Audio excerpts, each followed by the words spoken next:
A few thoughts on the game.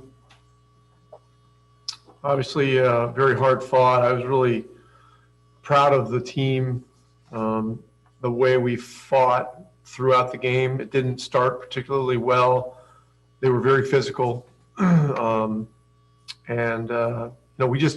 we adjusted. We kept our poise. We kept our aggression, and found ways to get shots and found ways to get some stops. I thought Wes Iwundu tonight was a real key player in this game. The guy only played 10 minutes and didn't score, but he gave us really solid defense on some great players, and some situations where you have switching. You're switching, onto a better player. You're switching onto a big guy, and he just really held his own phenomenally well. Luka was spectacular. Sometimes you simply run out of adjectives to describe how good he is. But he was exceptionally good tonight, and we needed every point, every rebound, every assist. And defensively he was terrific as well. I thought KP played a very patient game, made some very big timely plays. It's challenging for him because, teams put smaller guys on him and try to muck us into, the switch game. But he's been doing a great job of mixing the hard rolls, the pops, the spacing, and the crashing. So, he continues to really evolve in our system. Brad? Yeah, Rick, before the game, you were talking about how far you guys have come in the last couple of years. And I think it's easy to forget that sometimes that, your average age is 26 and you guys haven't been together that long. Did you feel like tonight was a learning game? Did you learn something about your team tonight in that respect? Yeah, from a growth standpoint. Yeah, and really, I'm not surprised at all at how we came out and stayed with it.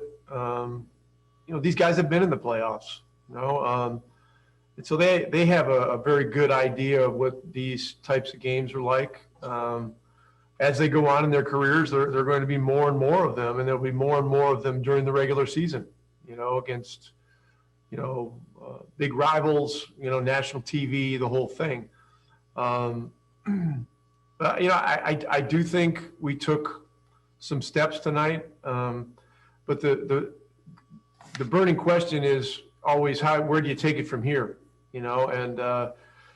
And so, we're in the throes of a very difficult schedule in terms of the opponents.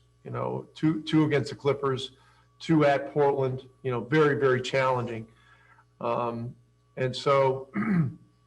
I just want to see how we continue to approach these games, and it's a part of the season where you're in the thick of the dog days on the one hand, but on the other hand, we've already played 5 or 6 games, out of the break, so it's all coming fast.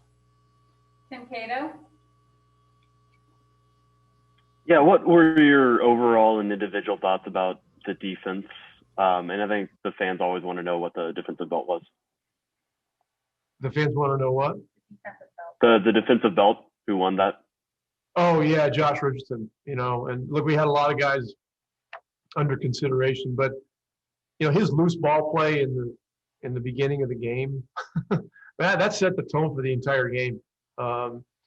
And that was just, that was a signal to everyone in the arena that, we were here. He was here, and we weren't going anywhere. And that's a big, that's a big moment. It's a big play. And oftentimes playoff series can hinge on one play like that.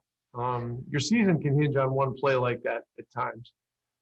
It just depends on, which game, when, and what it means. And look, we're nowhere near the end of the season, but, that play was, I think, symbolic of, what our team stood for tonight. And that was that we were here, we were going to fight all the way, and we were going to be defiant, about how we approached it.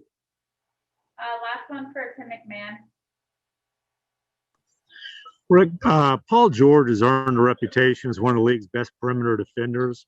What goes through your mind when you see Luka make a move that, puts PG on the floor or has him turn the other way while Luka's driving to the basket? Yeah, look, I've got too much respect for Paul George, Kawhi Leonard, Ty Lue, all those guys over there. I know the kind of team and kind of competitors they are. I'm not going to say anything about Paul George's, may have slipped on the floor or something like that. But Luka's a great player, and he has the ability to make these stop on a dime plays that are really exceptionally special. And so, but I'll tell you this, Paul George is a great player. He's a great player. He's a great offensive player, and he's a great defensive player. And you don't find many guys that are, equally good at both ends of the floor.